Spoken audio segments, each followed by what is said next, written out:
Webster defines crunch time as a critical moment or period, like the end of a game, when decisive action is needed. Every sports fan knows this time in the game. Your palms sweat just a little more, your heart races just a little bit faster, and you live and die with every play until the final seconds tick off the clock and you're either celebrating a victory or disappointed by the defeat. The team at Crunch Time Sports Advantage Network understands just how critical these moments are. For us, it begins as soon as the next set of games are on the board. We evaluate the opening lines and any breaking news throughout the week. We cover each game inside and out, whether it's from inside the locker room to a huddle down on the field, the court, or the ice.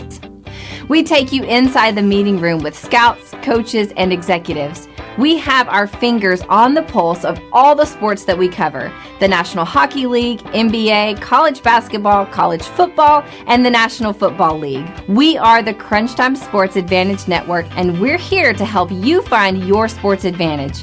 After all the data has been crunched, we then turn it over to Kenneth for the best analysis around.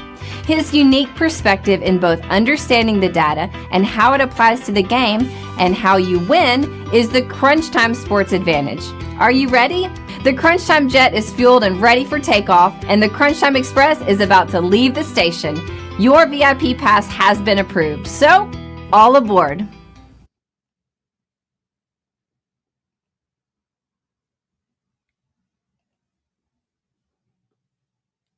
During the semifinals, we witnessed Ohio State outlast Texas in the Cotton Bowl, 28-14.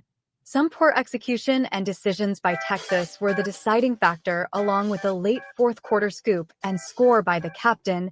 Jack Sawyer sealed the victory for the Buckeyes. Notre Dame showcased their mental toughness against Penn State. After losing two members of their offensive line and two bad interceptions by Riley Leonard, Notre Dame was able to survive and advance in a thrilling Orange Bowl. In the final minute of regulation, a bad interception by Drew Aller that led to a game-winning field goal that allowed the Irish to advance past Penn State. If you've been following us throughout the playoffs, you know that our founder and senior analyst, Kenneth, has had a recurring theme in his breakdowns. In the opening round, it was all about how weather would play a major role in the outcomes. In the quarterfinals, his focus shifted to the matchups between offensive and defensive coordinators. In the semifinals, it was all about coaching decisions and execution. Notre Dame and Ohio State are playing for the national championship because of those two factors. So, what will Kenneth's keys to victory be on Monday national championship game? Stay tuned to find out. And now, let's head to the studio with our host, Summer, and the big show.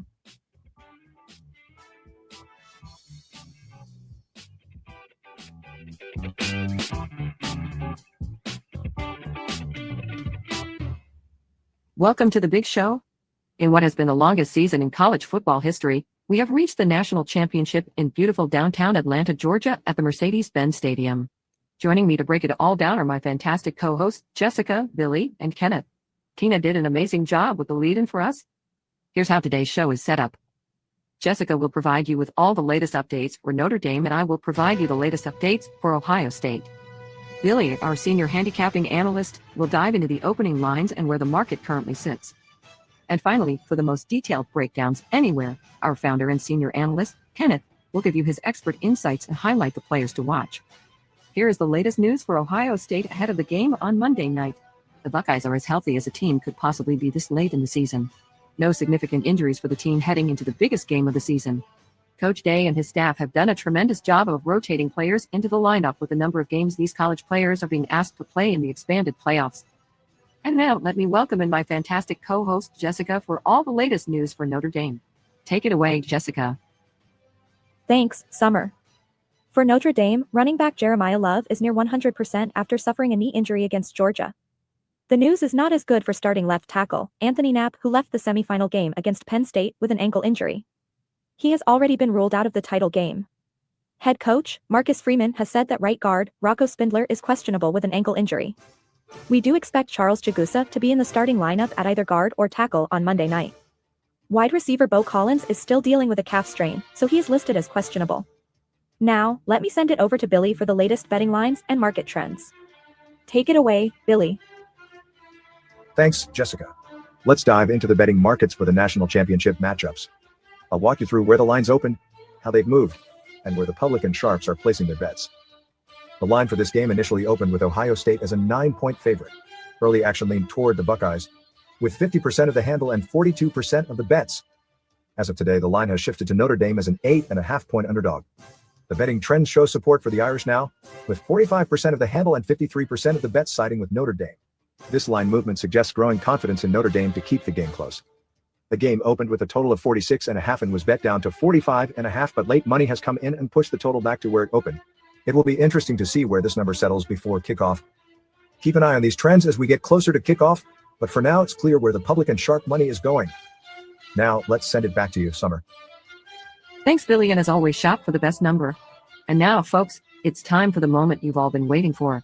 We're bringing in the man, the myth, the legend, the voodoo child himself, Kenneth. When it comes to breaking down matchups, nobody does it better. So sit back, relax, and let Kenneth work his magic. Cue up a little Jimi Hendrix, because it's time for the best breakdowns in the business. Kenneth, take it away. And welcome into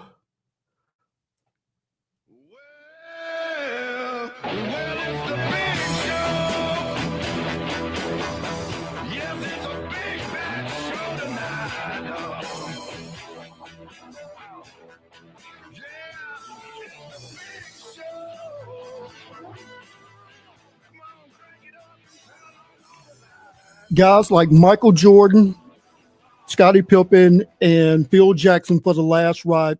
This is the final big show of the 2024 college football season. Tina, Jennifer, Jessica, Billy, you all have done a fantastic job all year long. Folks, I'm going to give you everything I got in this breakdown because this is the only one on the docket. We've seen these teams over 4+ months, so we know who they should be going into this final game. So without further ado, let me get to our good friends, and then I will get to the breakdown. Folks, this is the national championship game. This is the Matlock and Julie Balls to the Wall game of the week. You can find my good friends Matlock and Julie Balls on Twitter at Matlock850 Radio. You can also stream their show on wearesportsradio.com from 5 to 7 p.m. Central Standard Time. You can catch me on Tuesdays and Fridays at the top of the 6 p.m. Central Time slot, where we'll be transitioning to a host of different subjects, including some SEC basketball. But right now, we have the national championship game to break down. I'm ready. I know you're ready. Let's get to it, baby.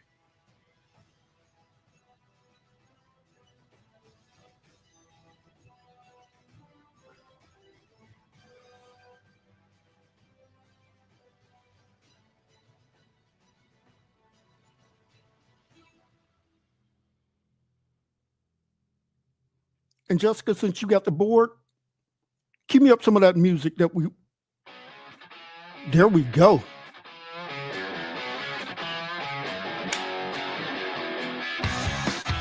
Folks, this is the national championship game. 2 storied programs in college football history. One team sits on Mount Rushmore, the other one sits just outside of Mount Rushmore. Notre Dame and Ohio State are vying for their most recent national championship. For the Buckeyes, it's been a little bit over a decade. For Notre Dame, we got to go back to 1988. Tony Rice was the quarterback for that team. Folks, Notre Dame's balanced offense and strong defensive front will face off against the Ohio State explosive playmakers and a lockdown defense. Both teams are led by highly successful head coaches and are poised for this heavyweight battle with the national championship on the line. And while that fades down into the background, let's start with that Notre Dame offense going up against this Ohio State Buckeye defense. The Irish comes in averaging 39 points per game.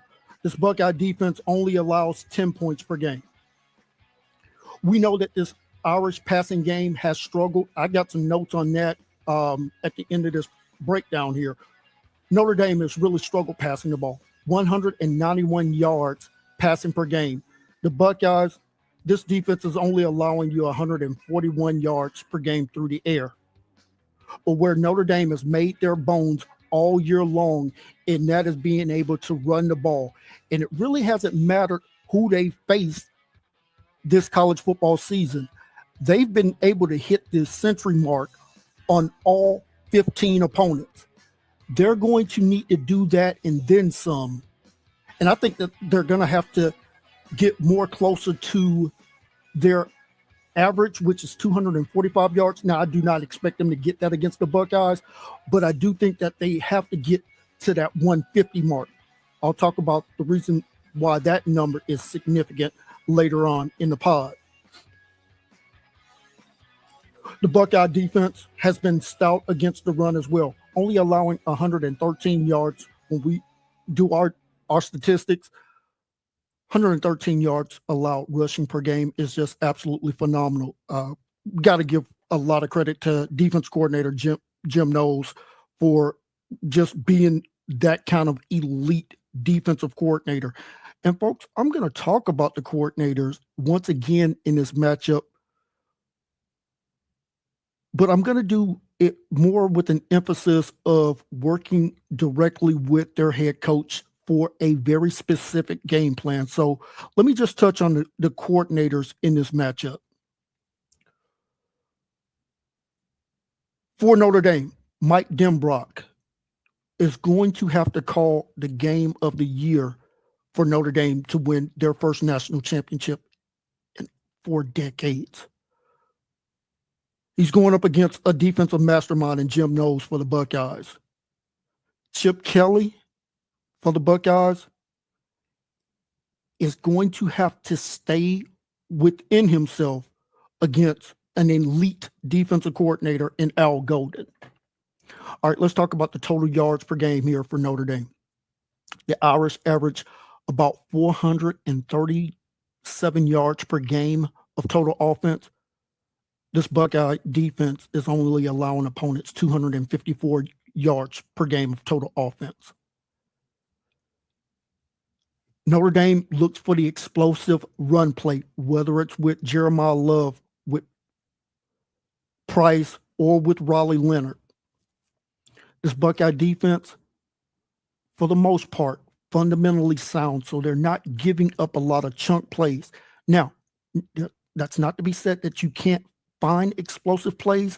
You're just going to have to scheme them up. And with a limited passing game with Raleigh Leonard, there's still opportunities to find those explosive plays.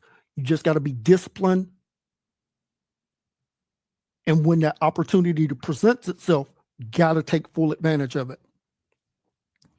All right, let's take a look at third down conversions because, folks, I live by that number and I will die by that number. Notre Dame converts on third down about 40% of the time.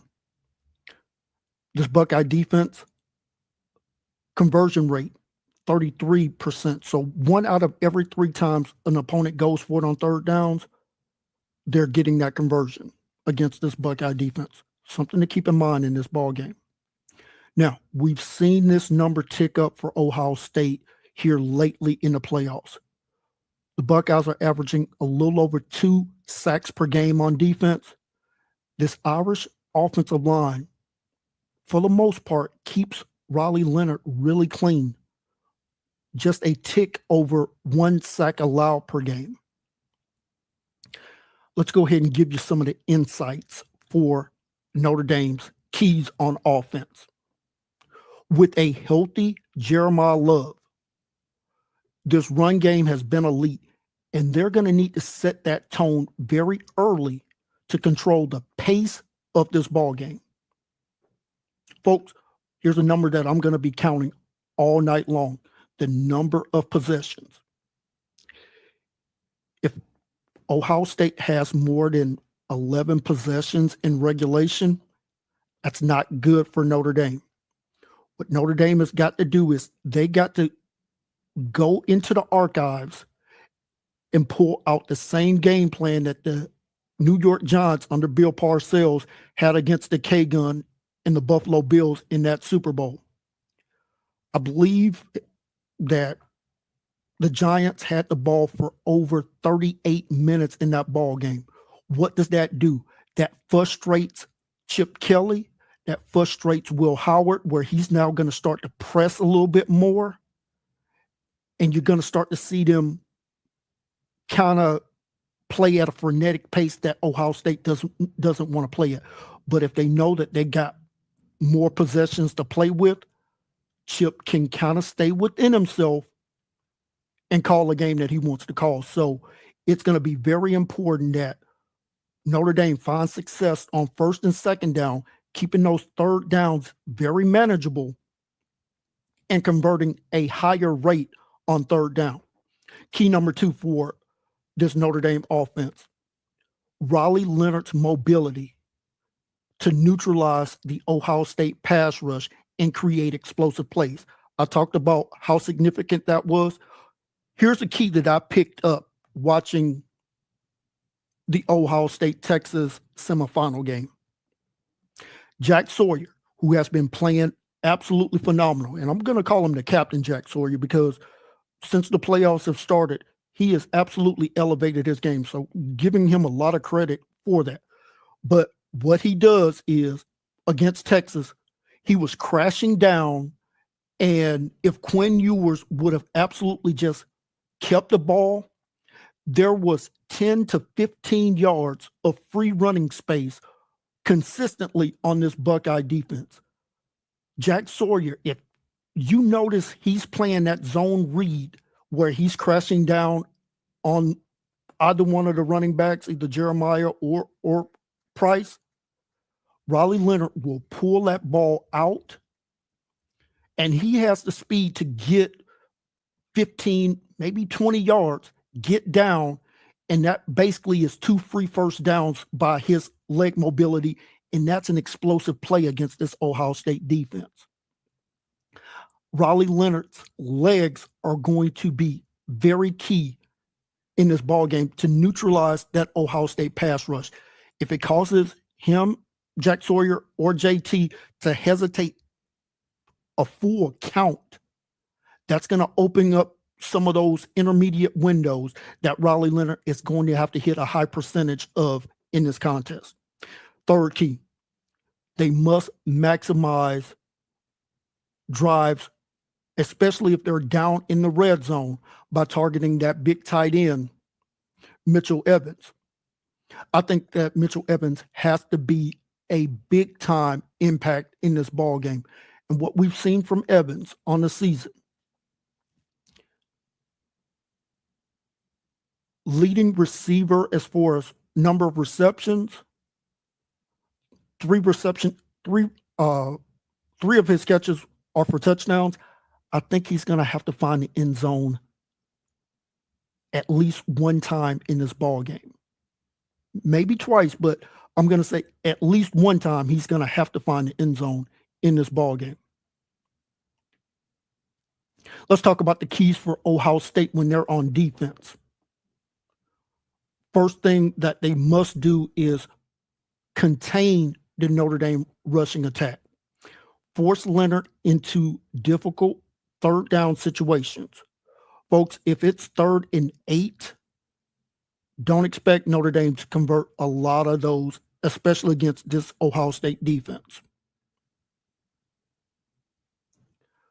Key number 2 for Ohio State on defense, rely on that elite player that they have in the secondary, and that's Caleb Downs, to not only limit big plays, but to create big plays on defense, maybe forcing a turnover, whether it's through a fumble, tip pass, interception, whatever. You better know where Caleb Downs is on the field.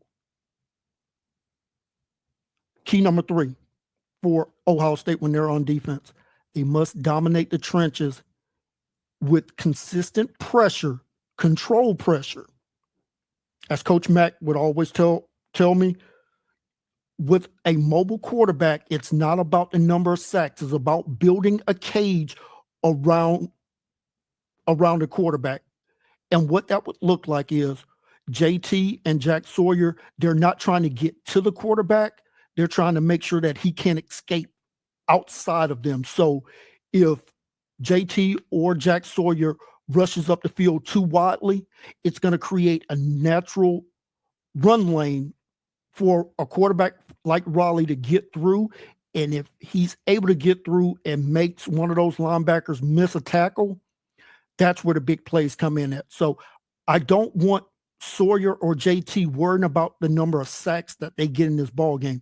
It's making sure that Leonard cannot escape out of the pocket and force him to throw into some very tight windows and expect your back end to make some big time plays.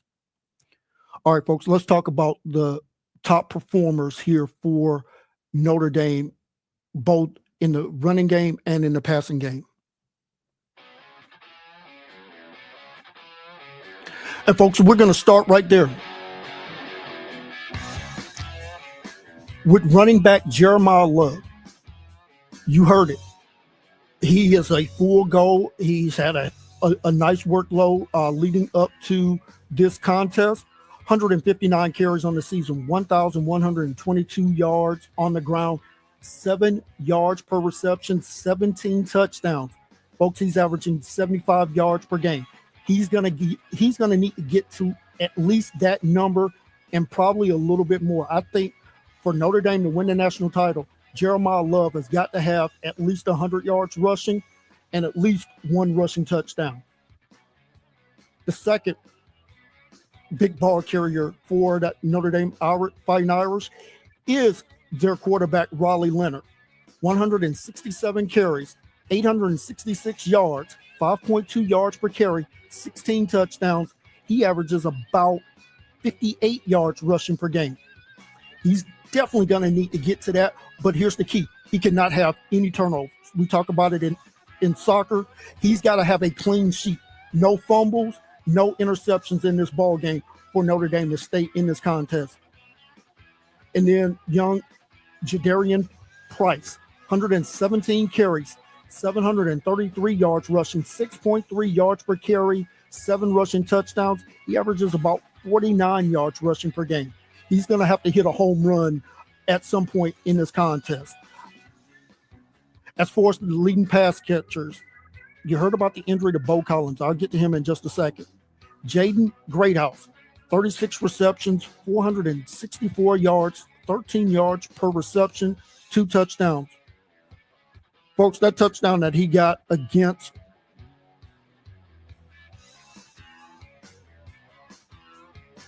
Penn State in that ball game, that was due to blown coverage. Literally, the cornerback fell down in his back pedal, 54 yards for that tying touchdown there against Penn State. Bo Collins, that calf strain, he's iffy. I'll leave it at that. 37 receptions, 458 yards, 12.5 yards per reception, also 3 touchdowns. If he can't go, I'll get to who has to be the X factor for Notre Dame. Then tight end Mitchell Evans, 39 receptions, 369 yards, only 9.5 yards per reception, 3 touchdowns.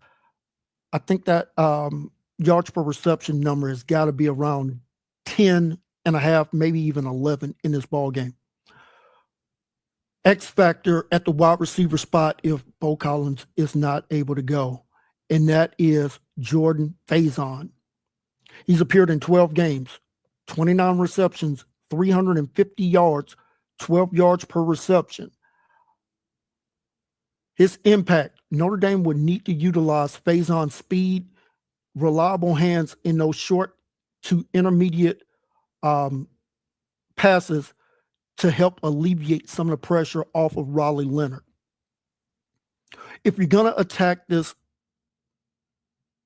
Ohio State defense, you're going to have to do it on the perimeter. You got to go after those 2 cornerbacks and live with the consequences, whatever they are. you're not going to make a living trying to run between the tackles against this Buckeye defense. And you got to be aware of where Caleb Downs is at all times. I'm going to tell you the two cornerbacks in Ohio State, DI, and of course, Denzel Burke. I'm not afraid to attack either one of them. DI has picked up a lot of pass interference calls here, so he's real handsy. And if I'm Marcus Freeman, I'm whispering that in the ears of those officials in the pregame warm-up. Hey, watch out for this guy. He likes to hold, so he wears number 1 for Ohio State. So I'm telling the official, that sideline official, hey, I need you to watch him call a pass interference if it's there. And Denzel Burke, he's been burned more times than toast this year. So he does a poor job of tackling in space. Saw that against Texas with Golden going up against him. He's put a lot of bad stuff on tape. So if you can get into his head early, that is something that you got to take advantage of. Now, I said I would give you this stat about Notre Dame. When I say Notre Dame has struggled to throw the ball the entire season, in 15 games this year, Notre Dame has topped the 250-yard mark only twice. Once coming against Florida State back on November 9th, and then it took, as I said, that defender falling down against Penn State for them to get to 267 in that ball game. I believe that the Irish are going to have to play both quarterbacks in this ball game. And we did see backup quarterback Steve Angeli play against Penn State and kind of gave this offensive spark when Riley Leonard went out. He was 6 of 7, 44 yards. Now, one of those passes he got away with, but I think Marcus Freeman has got to be willing to roll the dice in this ball game and play both quarterbacks if the situation calls for it. Now, we've seen a Hall of Fame coach. Some argue he's the best college football coach of all time, and Nick Saban.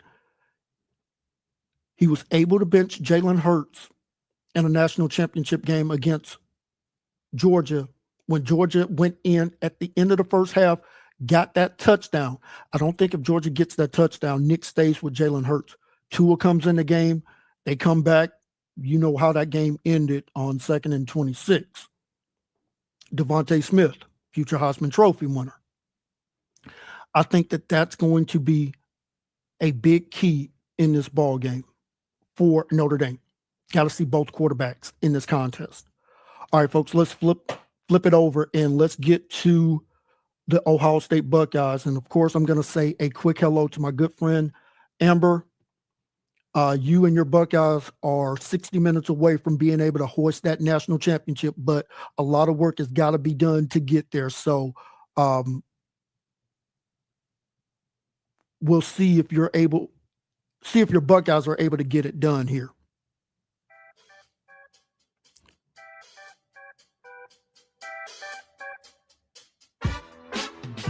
All right, this Ohio State offense are going up against this Notre Dame defense. Ohio State comes into this game averaging about 36 points per game. This Notre Dame Fighting Irish is only allowing 14.5 points per game. And we saw this Ohio State offense really struggle for about 3+ quarters against Texas. Got that opening touchdown drive. Then the following drive, just a stupid penalty by Travion Henderson really negated a really good drive that was going in that second drive. Another drive earlier in the first half, they were driving, just a terrible holding call not to call a penalty, but a terrible holding by Ohio State's offensive. I think it was their offensive right guard.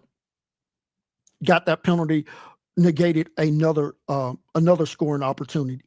If Ohio State does not have the self-inflicted wounds like they did against Texas, this is going to be an opportunity for the Buckeyes to kind of keep their offense on schedule and on rhythm. So really good offense going up against a really good defense there for the Irish. The passing game, led by quarterback Will Howard. This team is averaging 267 yards adjusted passing per game. Notre Dame has one of the best secondaries in America, only allowing 168 yards passing per game. This could be the tail of the tape here in this matchup. The Buckeye run game averaging about 188 yards rushing per game. Notre Dame only allows 135 yards rushing per game. Notre Dame is going to have to keep Ohio State closer to that number instead of where we've seen them be able to get up to. And when I take a look at this Buckeye offense, I just want to take a look at how they've done here as of late as far as being able to run the ball. A mixed bag of nuts, if you will. So against Michigan in the season finale, 26 carries for 77 yards. Could not run the ball, 3 yards per carry. Okay, against a inflated Tennessee defense, 33 carries, 156 yards, 4.7 yards per carry, 4 rushing touchdowns. Against Oregon, 31 carries, 181 yards, 5.8 yards per carry, 2 touchdowns. Now, against Texas, 24 carries, 81 yards, 3.4 yards per carry. Notre Dame, your assignment is quite simple, 120 yards or less. I'm already getting to one of those keys right now. Total yardage per game. Ohio State averages 454 yards per game. Notre Dame's only allowing 303. Third down conversion rate. The Buckeyes convert about 42% on third downs. Notre Dame allows their opponents to convert at a 37% clip. And if I go back and take a look at the numbers against Texas, Ohio State was 3 for 10 on third downs, 12% less than what they average. Significant. Ohio State offense has done a really good job of protecting Will Howard, less than a sack allowed per game. This Notre Dame defense, kind of like the Buckeyes, average about 2 sacks per game. So now the inverse will need to be the case here. I am blitzing the you-know-what out of Will Howard. You want to talk about a quarterback that's also turnover prone? Will Howard, under pressure, will turn the ball over. And because he's not as mobile as Raleigh Leonard, I'm not going to be afraid to send some green dog blitzes at him. I'm not going to be afraid to send some cat blitzes off of the slot against him just to mess with his eye level just a little bit, make him panic, and then drop into coverage. Because Notre Dame's corners match up quite well with these Buckeye wide receivers. Let's get to the inside here. Here are the keys for Ohio State when they have the ball. Key number 1, Will Howard has got to hit the deep ball with some accuracy against this Notre Dame secondary. Jeremiah Smith, Emeka, and I'm going to throw in Carnell Tate because if they move Jeremiah Smith back into the slot, I'm going to double team him out of the slot, And that could open up some opportunities for Carnell Tate to sneak behind the defense, especially if they're not disciplined with their eye level. Key number 2 for the Buckeyes, they must maintain balance with Travion Henderson and Quinshon Judkins in the ground game. I've said it all postseason. The straw that stirs this Buckeye offense drink is Travion Henderson. He's come up big in all 3 games in the playoffs. They're going to need him to come up big one more time in this ball game. Quinshon Judkins would see limited snaps in this ball game for me. It's Travion Henderson, a bust in the backfield. Key number 3. They must dominate inside of the red zone and convert those scoring opportunities into touchdowns, forcing Notre Dame to play from behind instead of this being a 1-score game. For Notre Dame, the keys on defense, they must shut down that Ohio State run game, making them a one-dimensional offense. We've seen it against Texas and against Michigan. The key to slowing down this Ohio State offense is shutting down the ground game. That's why I gave that key number of 125. You can keep the Buckeyes under 125 yards rushing, you have an excellent chance of staying in this ball game. You got to win the turnover battle if you're Notre Dame and be able to capitalize on short fields. And then the final key is you got to pressure Will Howard consistently, disrupting his rhythm and limit the explosive passing for Ohio State.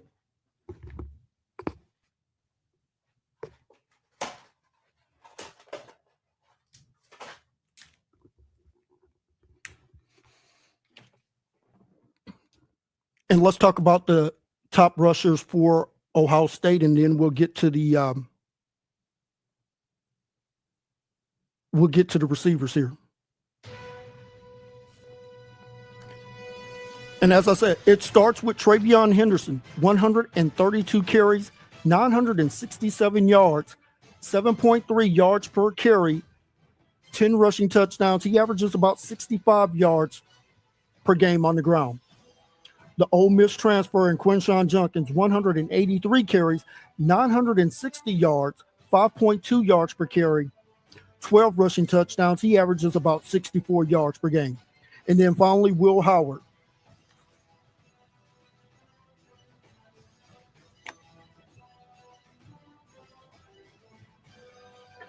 Howard on the season, 89 carries, 169 yards, 7 rushing touchdowns. In short yardage situations, don't be surprised if you don't see Will Howard run a little quarterback sneak, kind of like the Philadelphia tush push.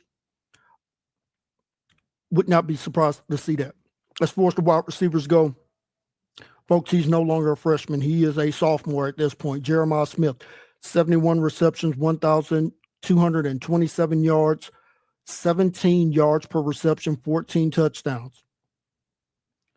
Emeka Buka, 75 receptions, 947 yards, 12.5 yards per reception, 10 touchdowns.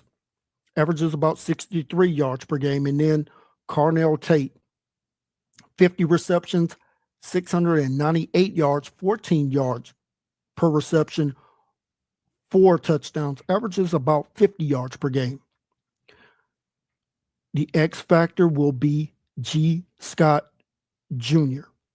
In 15 games, only 26 receptions, 249 yards, 9.6 yards per reception, 2 touchdowns, 16 yards per game. But here's why G. Scott could be a X factor in this ball game. He could present a matchup mismatch against the linebackers of Notre Dame and could be a red zone weapon for Will Howard. So if all of your attention are on Jeremiah, on Emeka, on one of the running backs, whoever it is in the ball game. You can see G. Scott kind of leak out into the flat and be wide open for a red zone touchdown. Now, here's something that I picked up with watching the Ohio State and Texas game for a couple of times. The Buckeyes were their own worst enemy in that matchup against Texas. I talked about it, the stupid penalty against Henderson, stalling one drive, a costly holding penalty in another. They should have absolutely put Texas to bed before the end of the first half last week. Were able to get that long screenplay with under a minute to go in the first half. Just a horrible defensive call there by Texas. Travion Henderson leaks out, runs 75 yards, and get a touchdown to put Ohio State up. You take away that play from Ohio State, and I have his numbers right here. Will Howard in that ball game, if you remove that 75-yard score, he was 23 for 32, 214 yards,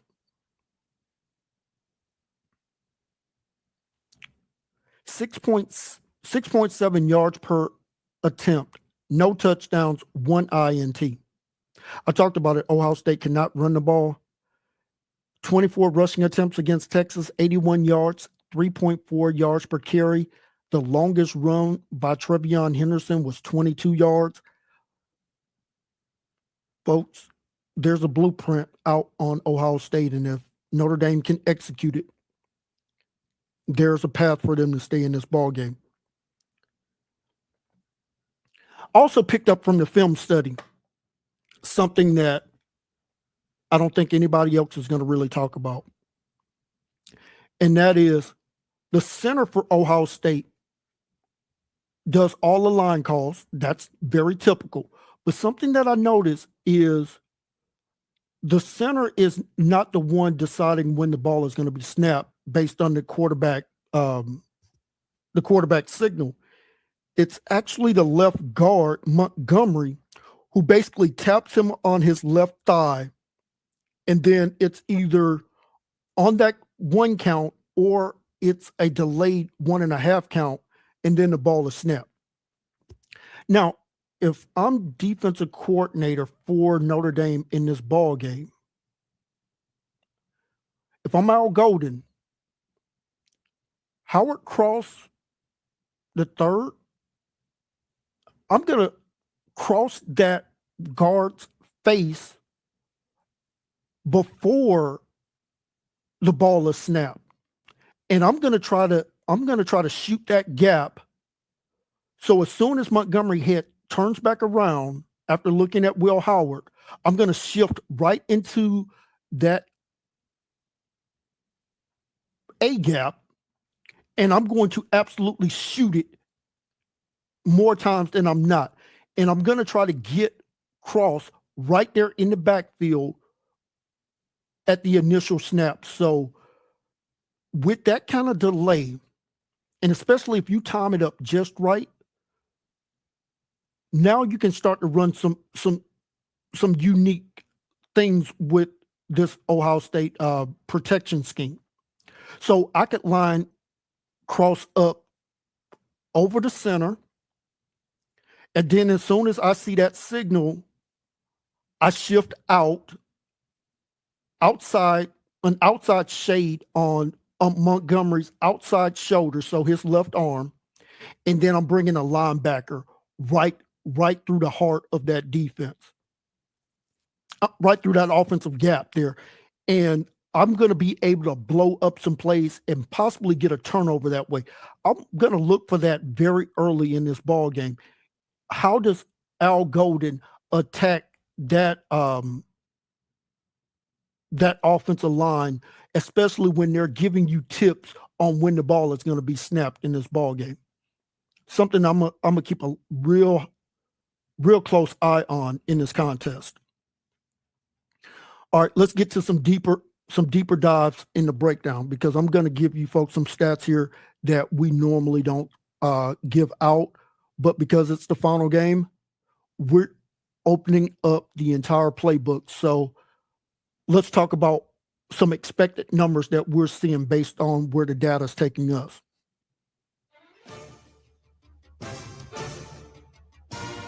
In this ball game, we're expecting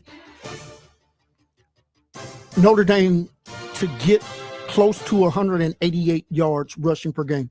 I think it's imperative that Notre Dame is able to establish the run game. Now, we're only expecting this Notre Dame passing attack to hit about 125 yards. So it's going to be imperative that they get those explosive plays in the run game. And what are the keys for Notre Dame as far as exceeding those rushing projections? Well, it's all about the efficiency from Jeremiah Love, utilizing his vision and explosiveness to exploit Ohio State's defensive front and create chunk plays. Quarterback runs. Riley Leonard's mobility can add an extra dimension against this rushing attack, especially on design quarterback draws and scrambles. I talked about it earlier, controlling the line of scrimmage. Notre Dame's offense must establish dominance to create running lanes for all three ball carriers in this ball game. Now, how does Notre Dame exceed their passing projected numbers? Targeting Mitchell Evans. Leverage Evans as a mismatch in the middle of this Ohio State defense, especially going up against those linebackers. You saw it in the ball game against Texas. The liability with those two linebackers, whether it's Sonny Styles or Cody Simon, they're great coming forward, not so great going backwards. So if you can get a running back or Evans matched up on one of those linebackers in space, you got to take advantage of it. And here's something to keep an eye on. If Caleb Downs, now Ohio State plays a 4-2-5. In the NFL, we just call that a nickel defense. 5 defensive backs, that's where your nickel is. When he's lined up basically as an outside linebacker, it takes on the look of a traditional 4-3. You got your 4 down linemen, and now it looks like you got 3 linebackers. When you see Caleb Downs in that linebacker role, Ohio State's bringing heat. They're bringing heat, whether it's him trying to shoot in the backfield to blow up a run play, or he's coming as a free blitzer. Watch out for that. Now, when he's back playing a too high safety look, Ohio State's going to try to create pressure a different way. What they're going to do now is they're going to kick either JT or Sawyer out in like the old Philadelphia Eagle wide 9 technique. So you're outside of where the tight end would be on either line of scrimmage. And what you're basically trying to do is you're trying to get a free runner, and then they're going to either bring Sonny Styles or Cody Simon into one of the A gaps and trying to create a free rush lane for either JT or Jack Sawyer. So they'll do some overload blitzes when Caleb Downs is in that too high safety look where he's basically the joker. He can go anywhere that he wants to go in that area. So for Notre Dame, you got to use quick passes to neutralize the Ohio State pass rush and setting up yards after the catch for receivers like a Jordan Faison in this ball game. I'm trying to find a way to get him matched up on one of those 2 linebackers. And then the final key to exceed that passing number is you got to be effective from play action, stemming off of a strong running game to create opportunities to take those deep shots to a Jordan Greathouse or if Bo Collins is available in this ball game. Now, for Ohio State, we're projecting Ohio State to be around 162 yards rushing and about 220 yards passing. So how does Ohio State get to that projected number? They got to balance the workload. Keep Notre Dame's defense off balance by effectively rotating Henderson and Jenkins and making sure that both running backs stay fresh and using them on the ground game. And then key number 2 is they are going to have to run really well on off tackles. So you don't want to be going lateral against this Notre Dame defense. They got too much speed, and the same can be said for Ohio State. Perimeter speed is all over the place for both of these defenses, so you're going to have to do what the legendary and hopefully future head Hall of Fame coach in Mike Shanahan with that Denver Bronco one-cut run scheme. You basically stick your foot in the ground and you get upfield. It's one cut and then it's north-south. You're not trying to get cute and, run these wide sweep plays against both of these defenses. That's just foolish. Terrell Davis is in the Hall of Fame because of Mike Shanahan. One cut, get up the field, and go. That's where Henderson or Jenkins can really hit an explosive run play. I don't think you're going to have any success going lateral against Notre Dame in this ball game. And then the final key, and Chip Kelly will use this, is that pre-snap motion where you'll see what we call in the NFL the Jupiter route, where I'm just going to use Carnell Tate in this example, where he starts from the left side in the slot. He runs all the way to the right and then comes immediately back to the left, almost like a whip effect. And all you're trying to do is you're just trying to find out if Notre Dame is in man or zone, and then be able to adjust your play calling based on that. And then that's where Will Howard has really got to use his keys as far as if it's man or if it's zone, and being able to dial up the right play.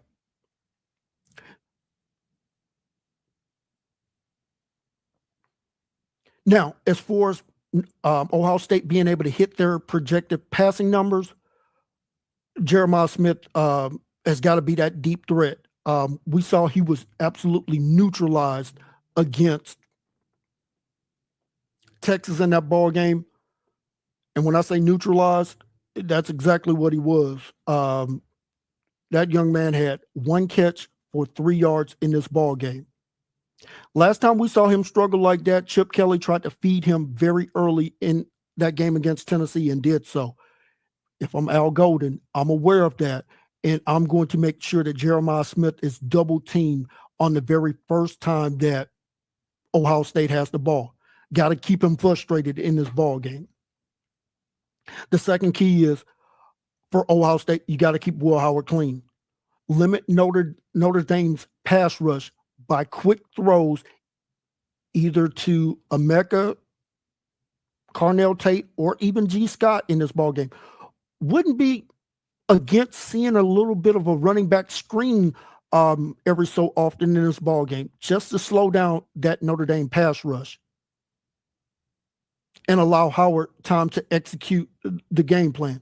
And then finally, use the tight ends. Incorporate G. Scott in red zone and on key third down situations to exploit any mismatches and sustain drives in this ball game.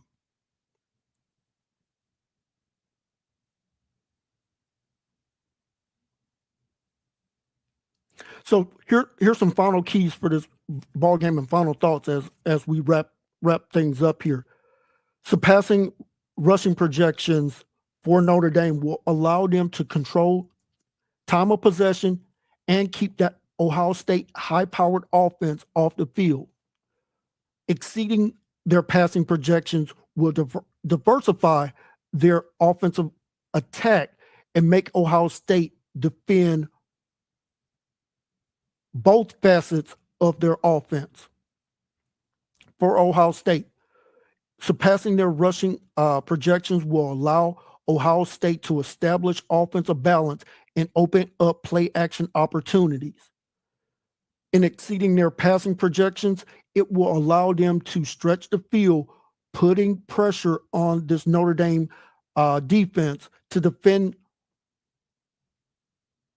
all quadrants of the field. Our final projections here, this game will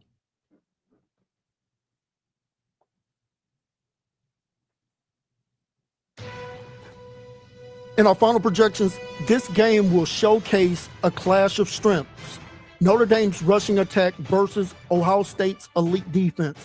The Buckeyes' balance on both sides of the ball and their ability to be efficient in high leverage moment situations provide them a slight edge. Expect a close contest where turnovers and red zone executions will dictate the winner of this ball game.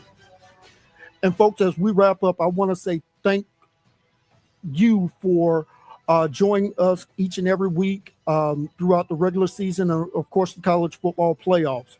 Also want to thank my fantastic team, Tina, who joined us late, Jennifer, Jessica, Summer, and, of course, our handicapping godfather, Billy. This is Kenneth, senior analyst and founder of this fantastic company at the Crunch Time Sports Advantage Network. Folks, have a great weekend and get ready for a fantastic game Monday night for the college football playoffs. We'll see you for the SEC conference call each week as we cover the SEC regular season in college hoops, leading us into March Madness.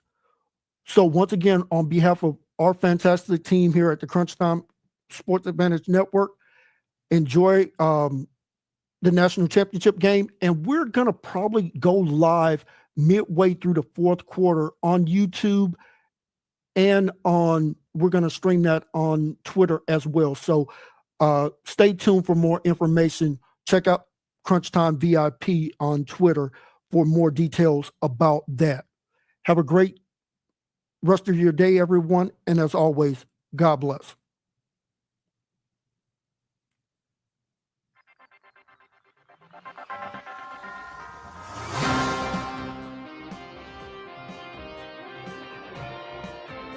Thank you for tuning into The Big Show. We hope you enjoyed today's episode and our deep dive into the college football playoffs. Don't forget to subscribe, rate, and review the show on your favorite podcast platform. And if you're watching on YouTube, be sure to like this video and hit that subscribe button. You can follow us on Twitter at CrunchTimeVIP for updates, insights, and more of our content. And make sure to visit our website at crunchtimesportsadvantage.com for in-depth blogs, game previews, and information about our Crunch Time Express handicapping packages. Thanks again for listening, and we'll see you next time on The Big Show.